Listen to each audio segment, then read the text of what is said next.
Yajam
entitled Commitment Conditions Are Accessory Causes Only.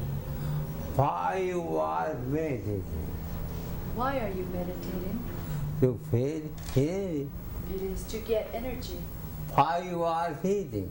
Why are you eating? Why healing? To get energy. Why you are thinking? Why are you drinking? It is healing. But to get energy. Why you are sleeping? And why are you sleeping? I That is also to get energy. Honey had many types. Energy Had many types. has many types. Physical honey, There's physical energy psychological honey, and psychological energy everybody. and spiritual energy. More than powerful More powerful than physical energy is the mental energy. and more powerful And more powerful than mental energy is spiritual energy.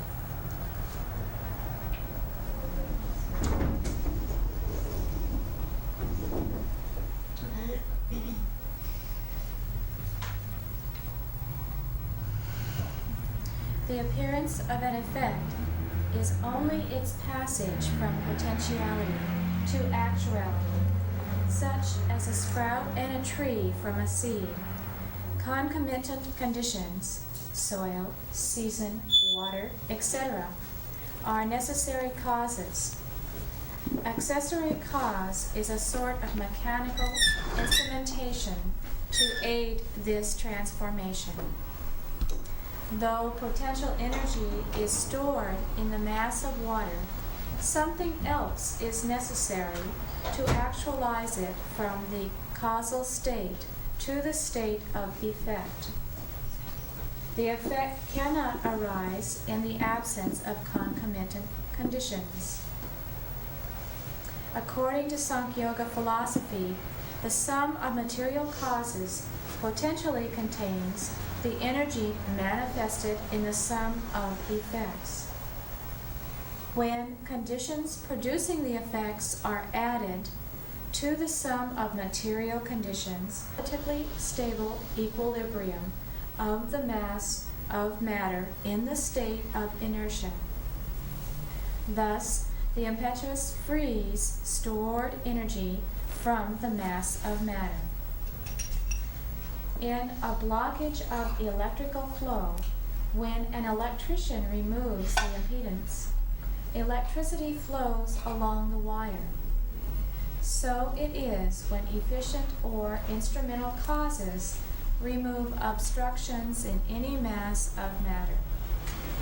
Energy from that mass of matter flows and forms another collocation or grouping. For example, energy which collocates seed particles to form a seed is in a state of arrest in the seed. When by efficient and accessory causes this barrier is overcome, the energy naturally changes direction and collocates atoms and molecules for sprouting. In the same way, as soon as barriers are removed from primordial unconscious noumenon, Prakriti, guided by conscious noumenon or Purusha, the reals in equilibrium in the state of Prakriti leave their state of arrest and evolve themselves into intelligence or Mahat.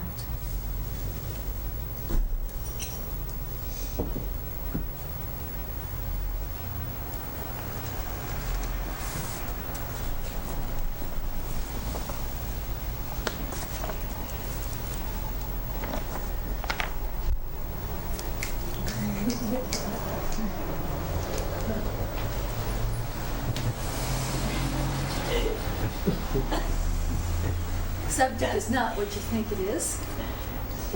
It is paranoia and doubt. Never read before in San Francisco.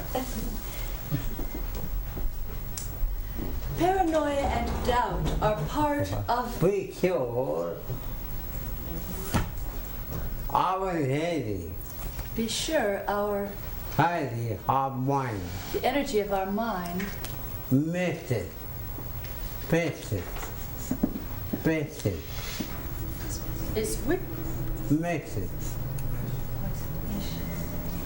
method, wasted in thinking. in thinking, unnecessary thinking, Paranoia, which we can also call paranoia doubt, and doubt, want to. and so on and so forth. Even time you become tired. By sleeping time, And even evening time, you have become tired by unnecessary thinking all day. So paranoia and doubt are both part of mental life, and they are sisters.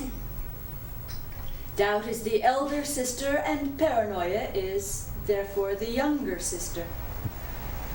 Now, what is the difference between paranoia and doubt?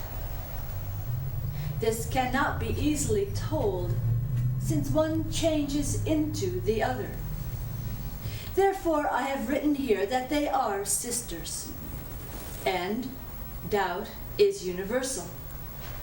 you can see that every man or woman has doubt and a skeptical mind at some time or other. This doubt I call the elder sister. And while everybody has paranoia, still everyone is afraid to reveal it due to insecurity or paranoia. Paranoia means artificial mind, or that which is other than one's real mind. And doubt is the mind which alternates between this and that. Paranoia is derived from the Greek word para, meaning abnormal, and nous, meaning mind. So now everything has fire, smoke. No doubt everybody has paranoia and doubt, They are time. and these are quite normal. But everything fire But when everything is subject to paranoia, and then what happened? then it becomes pathological. Without house, Without doubt, we cannot live. we cannot live. Without house, anybody can tell you. Without doubt, anybody can deceive you if you have no doubt. House is very healthy. So therefore, doubt is very healthy. Fire healthy. Fire And paranoia healthy. is also very healthy. You come, sometimes you see any man on the road. Sometime you may see any man on the road, He reminds you, and he may invite you, false crime machine, false me out, crime machine, without rhyme or reason, who have one another free. and to have paranoia in that condition is natural and healthy. But everything But to be paranoid about everything I is not a good sign.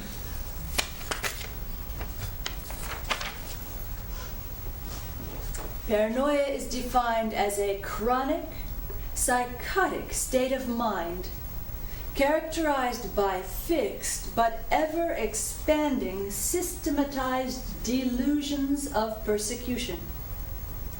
Its general characteristics are a sensitive, suspicious, jealous, and brooding nature of mind, excessive self-consciousness, fixed ideas developed into well-systematized logical delusions, megalomania, or delusions of grandeur, frequent hallucinations, repressed sexuality resulting from undue religious domination, and inability to communicate and express to others. how you know? How you know? How to know? I'm a fire Normal paranoia child. and doubt In our town, versus abnormal. when you have down When you have normal paranoia and doubt, child, you can't handle, you can't handle you can understand your mistake. your mistakes. But I'm But with abnormal paranoia and every time. everybody else is always and eternally wrong. You, of course, are reserved in rightness. The three chief stages of paranoia are: 1, the self-analytical, introverted, self-condemning, and hypochondriacal stage. 2, the persecution stage, in which the individual understands that somebody or something is against him or her, either the boss or the government, the husband, wife, children, or something. Number 3 is the delusion stage. Now what about doubt? Doubt means some indecisiveness about anything.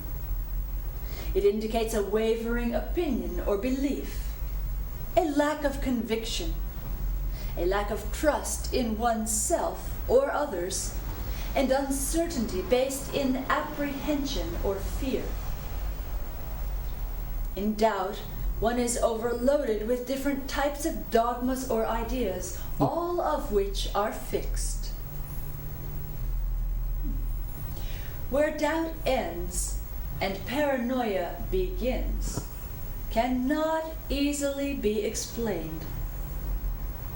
Now, everyone has some doubt and paranoia, as we have said, because they are protective of the individual personality, without which man cannot live. Without doubt and paranoia, you may be deceived easily.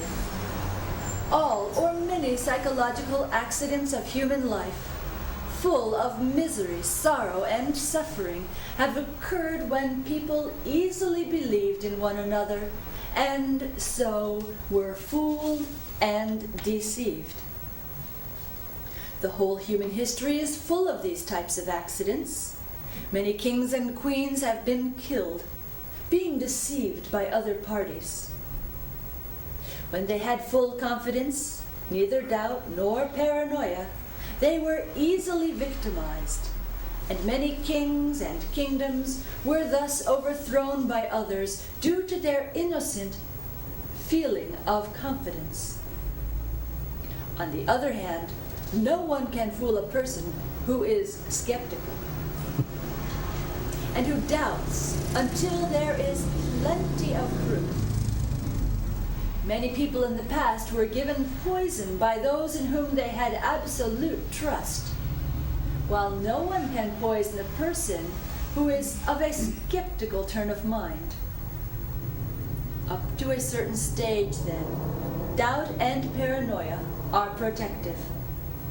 No one can fool you if you have doubt, and yet doubt and paranoia are the inherent nature of the mind. By questioning all things, men and women become philosophers and scientists. Philosophy and science cannot work without doubt, and thus all religions are regressing, since they depend on faith and belief. He who questions everything automatically and naturally becomes a wise person, for he comes out of his mind, rising above it. To live all the time in the life of the mind is suicide. If doubt and paranoia were not protective, then Mother Nature would not have given them to the mind. As long as we have the mind, we cannot overcome doubt and paranoia because they are useful and protective. The history of the world tells us that one cannot deceive anyone else without having their full confidence, without doubt and paranoia. Can you fool a natural skeptic? Now, doubt and paranoia, we should be aware, never come alone. They have their whole army. Anxiety, types of delusions, confusions, obsessive-compulsive tendencies, ideas of grandeur, and the such. What is the use of doubt and paranoia and the here mentioned army?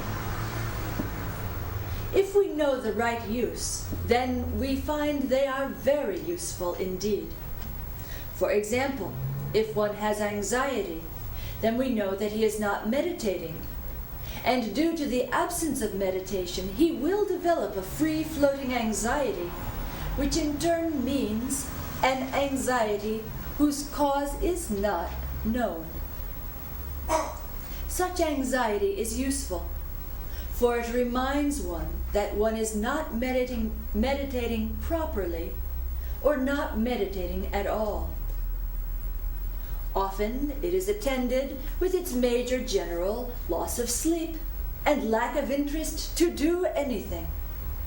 And it seems then that the whole body and mind are helpless and paralyzed. When the principle of I am is too much identified with the pressure of body, mind, family, and thinking mind, then one has a free-floating anxiety. Such anxiety can be overcome by meditating on the sense of I am beyond the body and mind.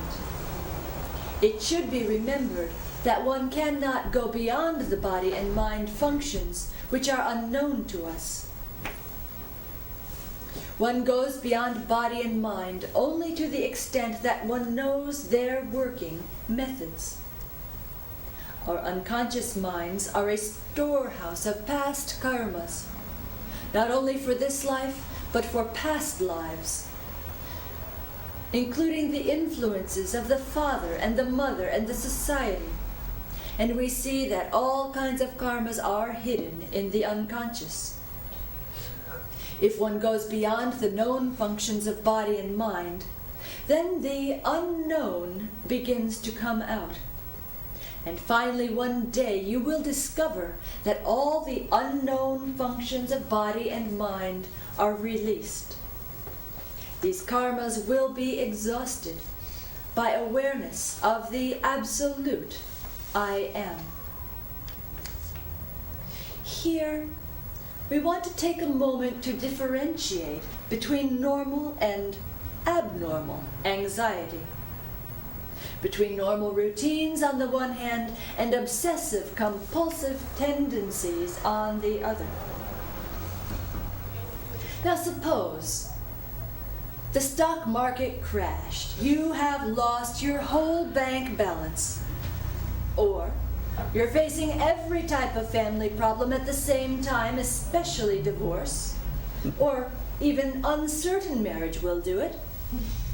Then you have a normal anxiety. This kind of worry is not a problem.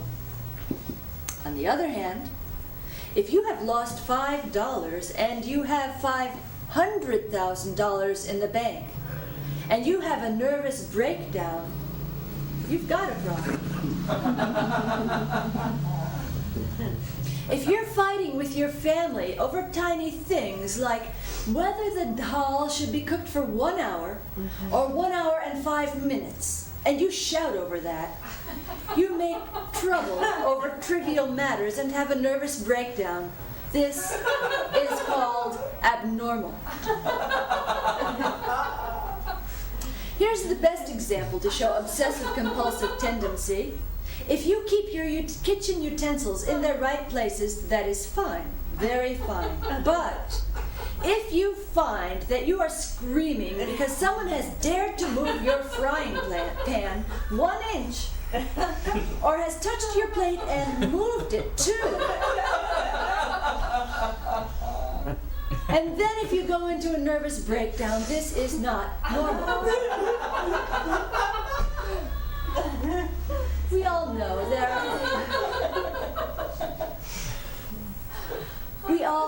that there are certain people who keep their books in, shall we say, very good order. Even in the dark, you can find a copy of Patanjali with your eyes closed. And special objects are assigned into very special and specific places. Just like in a pharmacy, druggists place some herbs and therapies in their places. Or sometimes you must keep your keys in a specific place. You know that this is just sensible behavior, very predictable. But if you are jumping out of the window because your book is on the second shelf instead of the first one, if you're calling the police because your aspirin is misplaced to another cabinet, or you telephone the FBI because your keys are out of order in a brand new place, in a new pocket, this we call sickness. This is a pathological condition. You know Mother Nature is very kind, And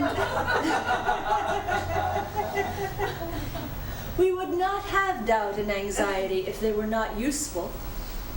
And so it is with tendencies to be neat and to have useful habits. In many cases, In many cases, obsessive compulsive behavior very good. is very good. About else, For example, he give mama. always keep your keys in the same pocket. That's very good. He But if they're in any old pocket, eternally searching at the door. Nice. We all know that one.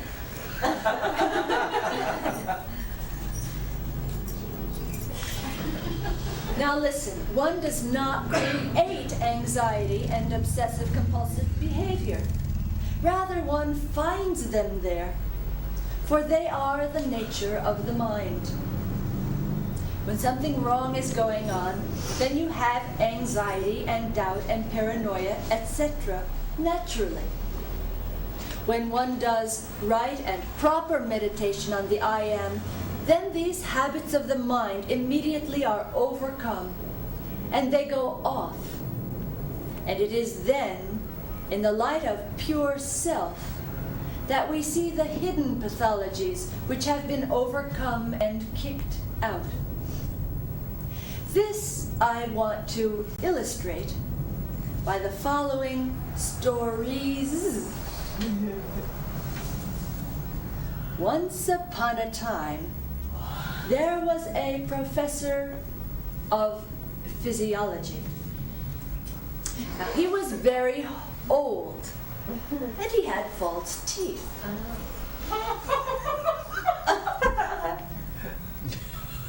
And each night before sleeping, he would put the dentures into a glass of water with antiseptic solution and stand them near his bed. Every night, this was a fixed habit.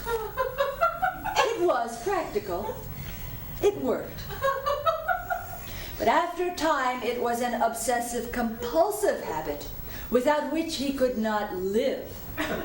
The same teeth in the same glass in the same place at the same time for the same reason each and every night. Now one morning he rose as usual on the same side of the bed, but he could not find his dentures. He was in a panic. He was alarmed. He had lost his memory. Did he forget to put his dentures into the solution or not? Or did he by chance go to bed and in the night swallow his dentures? He was unsure.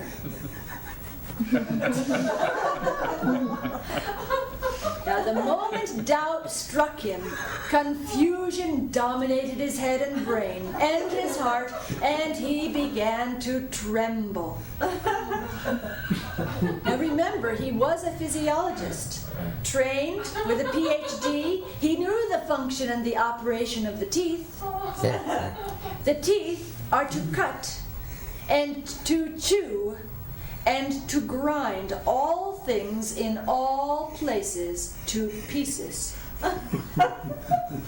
Now, he even consulted the latest books on physiologies, and he even asked his wife, what do teeth do? Everyone was in agreement. They cut, and they chew, and they grind. She told him that dentures could not be found. They were not able to be located anywhere. Now he was sure. He had swallowed the dentures in the night. And sure enough, terror hit him hard. His heart began to palpate, and his stomach he palpated with his hand. And oh, lo and behold, he found a lump. A bulge, a thing was certainly there. Of course, he had taken a heavy meal the night before, but he didn't recall that due to his excessive anxiety and doubt. You know, when time is against you, then each thing becomes the cause of confusion. Thus, situations begin to create doubt in you, and more than that, paranoia looms very large, very, very big. He put his hand, the physiologist, over his abdomen. He knew the stomach, the intestines all over, and yes, that was a lump, and it felt just like 32 teeth. Each molar tooth was there. He could feel the incisors ever so clearly. He could finger the upper jaw and the lower jaw, and oh my Lord, the grinding had begun. The teeth were there in his stomach, and they were grinding this way and moving that way. There was a distinct chewing movement. He was a scientist. He knew it was only a few hours before the teeth chewed a hole in his very flesh. Paranoia swelled. His stomach swelled. Paranoia swelled more, and the anxiety grew enormous. His heart had more palpitations. Not only that, there was now an extreme tenderness and pain in the whole abdomen. He called his wife in great distress, and he told her the whole story of how he swallowed his teeth in the middle of the night. His wife called the surgeon, who explained to him, and of course the surgeon found a case of acute abdomen. I have told you already that when time is against you, then everything works against you. And when the surgeon was confused and began to prepare for immediate surgery, there was no delay to be seen. His card part. Oh, his heart was totally out of order due to the teeth, the grinding. Very bad. Now, in the meantime, the patient had become totally unconscious. Out of anxiety and paranoia, he just passed out. And thus the surgeon did not have to give him anesthesia. But also in the meantime, the wife was home house cleaning. And she found that the set of dentures, which was missing, had been stolen by a mouse and placed in an ashtray. She called the hospital and told the surgeon, "Please do not operate. I have the dentures." The shocked doctor leaned over the patient who was on the operating table and whispered, "The teeth have been found by the mouse in your house, and your wife found them, and you have not eaten them." Immediately, the patient was no more suffering. The abdominal problem was no more. Anxiety was gone. Palpitations all ended. Thus you now understand that all normal anxiety and paranoia can be cured when one finds their true causes. Normal fears anyone can develop. For this reason, one has to meditate. But pathological paranoia and anxiety and doubt are not easy to overcome. If you do proper meditation rigorously and faithfully on the I am beyond the body and mind, not as a part-time occupation or hobby, but with sincerity of heart and deep earnestness, then anxiety and doubt cannot bother you, even though you know they are the nature of the mind. You know then that in the state of samadhi, you are not that mind. One last story to demonstrate that point. There was another patient. He suffered from anxiety and extreme paranoia. Not only that, he was hearing nasty, vulgar, constant voices. On that account, he was in the mental hospital for 25 years. But it was no use. He was suffering from more paranoia and more anxiety than ever before, because the other patients were giving him more craziness than he would have had outside. How does it feel to live with Napoleon and with Moses and Jesus Christ outside when you have their voices inside as well? Now, after seeing no cure, the patient decided to apply for discharge. The doctor asked him, "Well, how are you feeling?" And he replied, "I feel the same way as I did when I arrived." Then he asked whether he was still hearing voices. The patient said, "I'm hearing more voices now than ever before, and they are more dangerous and totally nasty, more so than when I arrived here." "Then why do you want to go home and get a discharge?" he inquired. "Well," said the patient, "after a quarter of a century in this place, I have learned one lesson. I just don't care anymore what they say, and I don't listen to them anyhow." Now, what do you understand by these stories? We learn from these stories that anxiety and paranoia are the nature of the mind. And in order to transcend them, one must meditate on that supreme consciousness, the I Am, beyond body and mind. You overcome them this way and no other. For when you go beyond them, the body and mind, though they still may operate, they are no longer you, and you are no longer identified with them.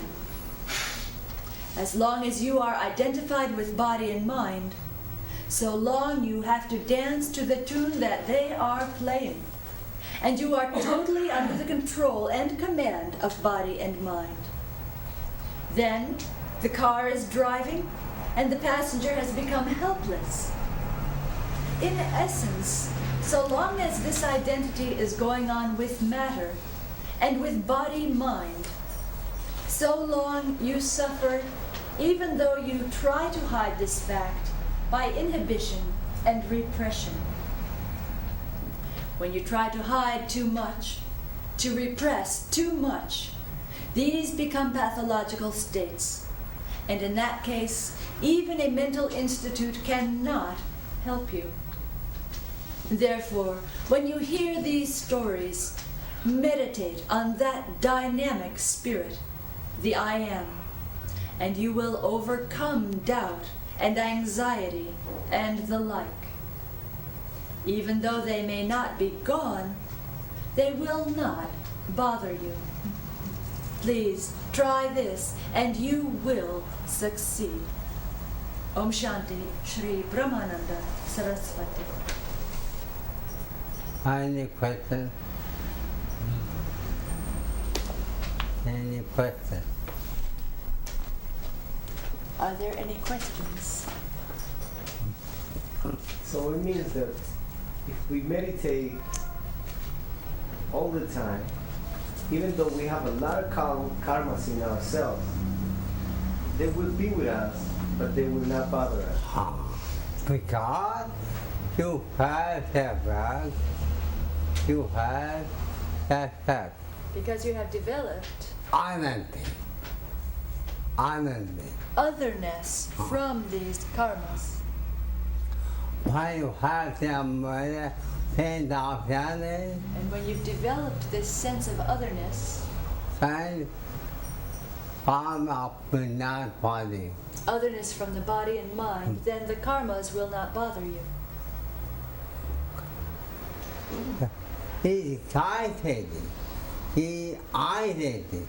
It is Tightened. identity With body.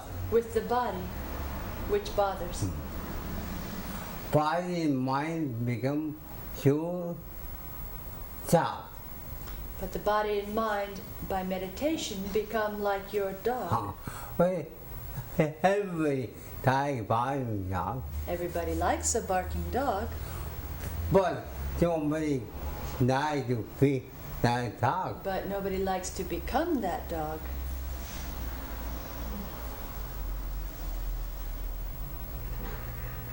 I can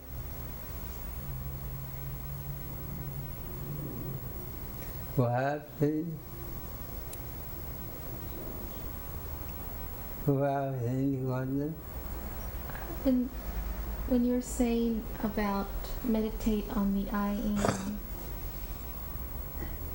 meditate on I am? Who am I? Or You are only within. to feel who you are. Who am I? His body is your TV. You are omnipresent, and this body is your TV. So, in TV, In the TV, positive, what do you see?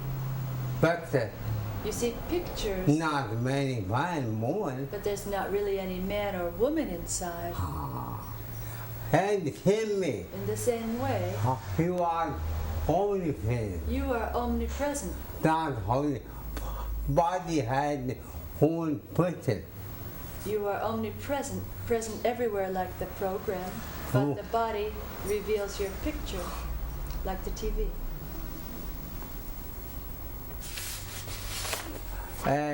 Body is by-way person, The body is a byway picture by-way system. system.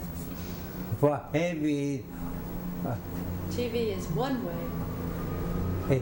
you part TV, When you watch TV, president was president. say you're watching the president give an address. Although you are hearing president, Although you're hearing the president, president does know who you are. the president doesn't know you're watching or not. But body, by-way, But the body is byway. It receives and broadcasts.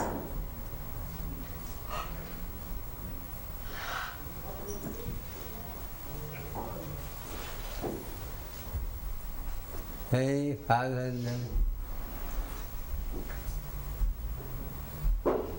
okay. Be careful.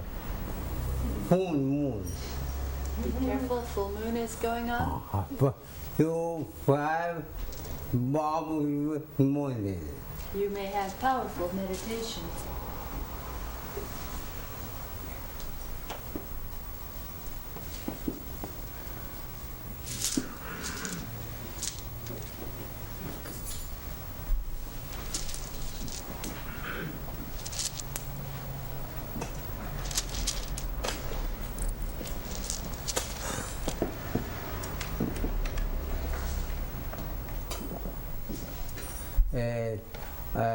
Our that's it.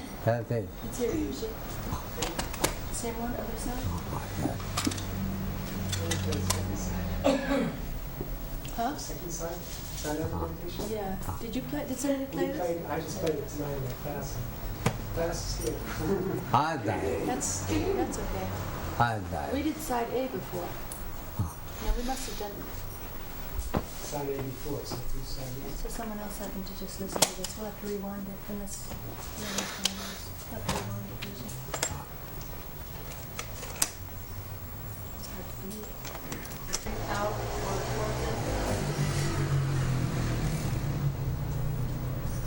or Hey, ciao, it's ciao. out. Ah. In the right hand would be out. Why you have two? When you have two, So, one in or one out? when you have two, the left hand would usually be pointed in, the right hand pointed out. Why you have how many one? But if you have only one, One out. then just point it out, whichever hand it's in. And you usually suggest put it in the left hand, as that's the more receptive side of the heart. But you can experiment. I need to hit but In any way, it works. Beyond the body, left, right.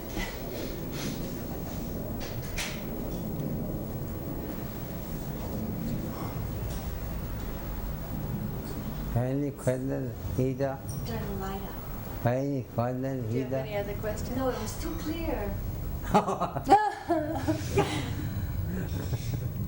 I think we should put it in Psychology Today magazine. Good idea. you have. Well, I was wondering what the spiritual significance of the full moon is. Huh? Do you know what the spiritual significance of the full moon is? Oh,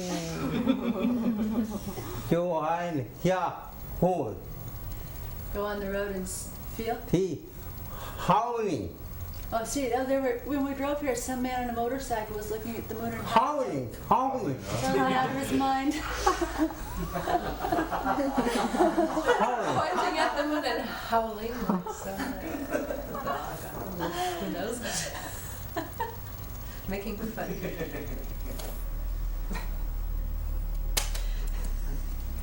You find feel moon is one of mind. You can feel the moon is the mother of the mind. Moon is mind. Moon is the mind. Find full moon, When it's the full moon, 5,000. it reflects the light of the sun. Body 10. What is the sun? I am. The sun represents consciousness. or I am. So the mind is fully illuminated then by the soul or I am. Otherwise, you become crazy. If you take it that way, it's fine. Otherwise, you become crazy. No. So that's why he said be careful to meditate with that energy rather than otherwise. Close the window a little bit. No. so then it won't-